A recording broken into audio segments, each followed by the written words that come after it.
bueno, y construir este museo es algo impresionante, primero por la confianza que se nos dio a un equipo de gente joven, se podría decir, y que sea un espacio libre, sin entrada, donde no haya barrera de ningún tipo. Cuando decís libre es que efectivamente cualquiera puede ir, no hay que pagar Cualquiera puede ir sin entradas, sin ningún tipo de barrera, de vuelta para disfrutar de la cultura y del arte. O sea, para nosotros es un orgullo tener la oportunidad de trabajar con Carlos Otti y de realizar esta obra. Está confirmada. Ahí va, en enero, ¿no? El 8 de enero. Esperemos que la pandemia nos deje 8 de enero, disfrutarlo. 8 de enero, ojalá que sí, ojalá que sí. Muchas gracias. Vamos a saludar, creo, al ministro de Trabajo, ¿no? Está allí el doctor Pablo Mieres, para seguir avanzando aquí en esta edición especial de Todas las Voces. Con parte de ese sondeo que hicimos, ¿no? Allí está el doctor Mieres. Tenemos una pregunta para Mieres, vamos a saludarlo y creo que tenemos que ir a la tanda, pero la pregunta que de hecho ustedes pueden votar todavía en casa porque no cerró la encuesta a través del Twitter, es si apoyan que las empresas privadas tengan la posibilidad de exigir a sus empleados que se vacunen contra el COVID-19. Bueno, al tiempo de saludarlo, Pablo, y mire que nos tenemos que ir a una pausa rapidísimo, pero obviamente una línea de lo que fue también Alejandro Achugarri en su propia vida política, ¿no? Sí, eso les iba a pedir, la posibilidad de hacer también un gran reconocimiento a Alejandro, que tuve la gran suerte de tratarlo mucho y de reconocer esas cualidades espectaculares que terminan todos hablando de los acuerdos y de la necesidad de encontrarnos entre los uruguayos. Eso es lo que convoca el recuerdo de Achugarri, una austeridad republicana de fondo, una inteligencia brillante, una capacidad de diálogo sobresaliente y una calma, una paz, como decía bien Jorge, yo comparto absolutamente.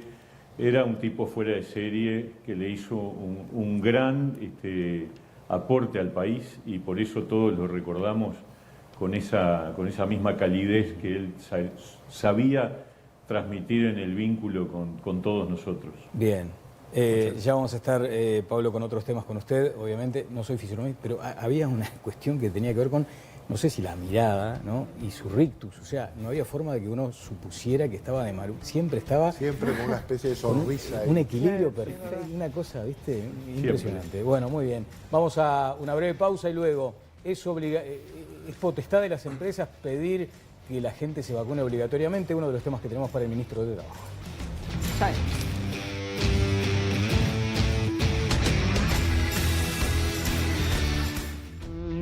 Bueno, ingresamos ahora al tramo con el ministro de Trabajo y Seguridad Social, ya conociendo los datos de este sondeo que hicimos a través de Twitter, Viviana. Vamos a cerrar la encuesta que les hacíamos y que es la pregunta que le trasladamos al ministro. ¿Apoya que las empresas privadas tengan la posibilidad de exigir a sus empleados que se vacunen contra el COVID-19? Sí, 79,1%, no 20,9%. Ministro, ¿qué opina además de esta pregunta y cuál es la posición que asume institucionalmente el Ministerio?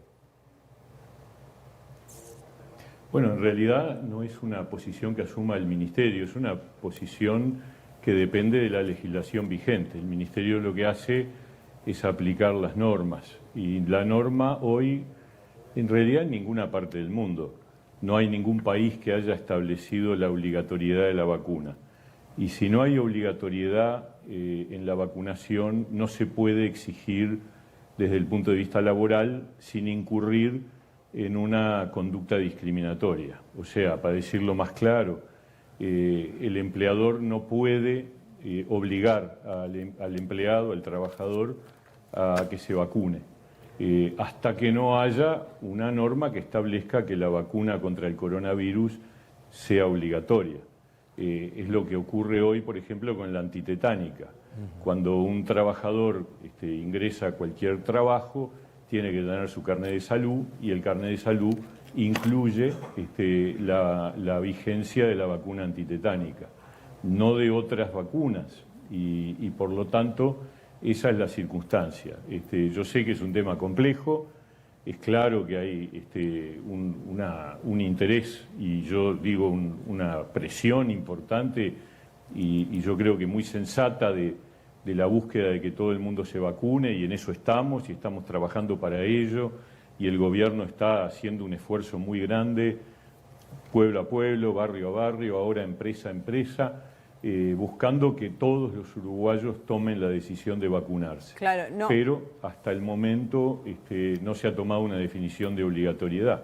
Claro, no, más allá de eso, era también trasladarle una discusión que se está dando en el mundo, porque hay algunas empresas que han tomado, ¿no?, esta decisión diciendo, bueno, yo no contrato a nadie que no esté vacunado porque en verdad mi obligación es cuidar a los empleados que ya tengo adentro. Y en cierta medida los estoy exponiendo si traigo a alguien que no está vacunado. Entonces, esta discusión está instalada en el mundo del trabajo a nivel mundial. Entonces, más allá de que la vacunación no es obligatoria, es ver cómo se está analizando por si efectivamente alguna empresa en Uruguay decide dar este paso. ¿El ministerio cómo se para? Bueno, a ver, primero, una cosa son los vínculos laborales preexistentes. En esto no hay ninguna duda.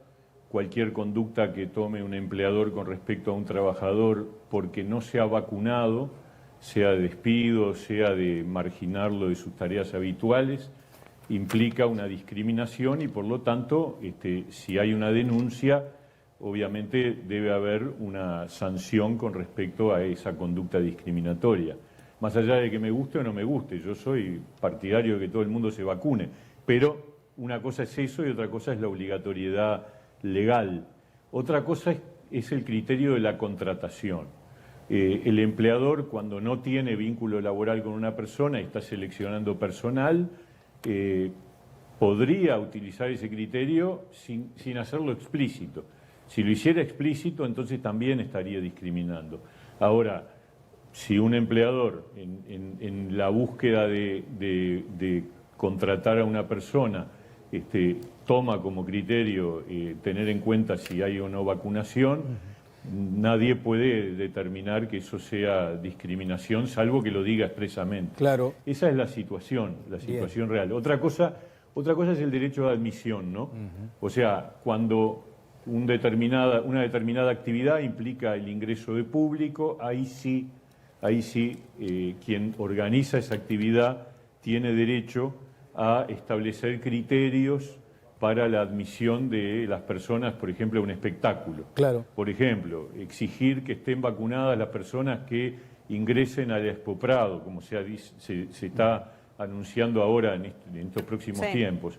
Eso es perfectamente válido, lo mismo a un espectáculo, a un cine, etcétera, ¿no? Sí, lo del pasaporte. Ahora, ministro, usted, obviamente la ley es pareja, por lo tanto estamos de acuerdo en que no hay excepciones planteadas en este momento. Lo que sucede, y de hecho el debate en el mundo ha tenido precisamente estos aspectos en la mesa, es que hay sectores muy sensibles, y mencionamos apenas algunos, el de la salud, ni que hablar, el de la producción de alimentos, toda esa cadena alimentaria, el del cuidado de adultos mayores.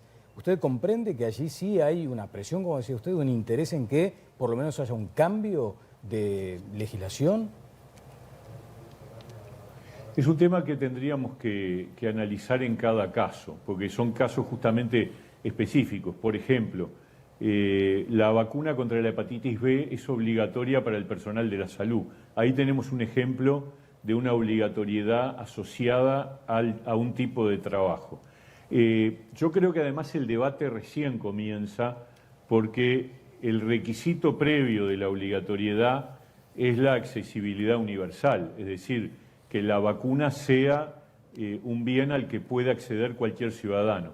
Esto recién está ocurriendo en algunos países y todavía la gran mayoría de los países tienen procesos de vacunación que están menos avanzados que el nuestro. Claro. Entonces, en realidad, mientras no haya un acceso universal, una disponibilidad de acceder a la vacuna para cualquier ciudadano, el debate de la obligatoriedad está como demorado. Sí, pero el modelo yo creo que recién empieza, que va a dar para mucho. ¿Sí? No, digo, el ejemplo que usted cita de la vacunación obligatoria de hepatitis B, ¿podría eventualmente ser algo que a futuro se considerara con el coronavirus? Es una posibilidad. Obviamente no soy yo quien toma esa decisión porque tiene que ver más que nada con una mirada de política sanitaria.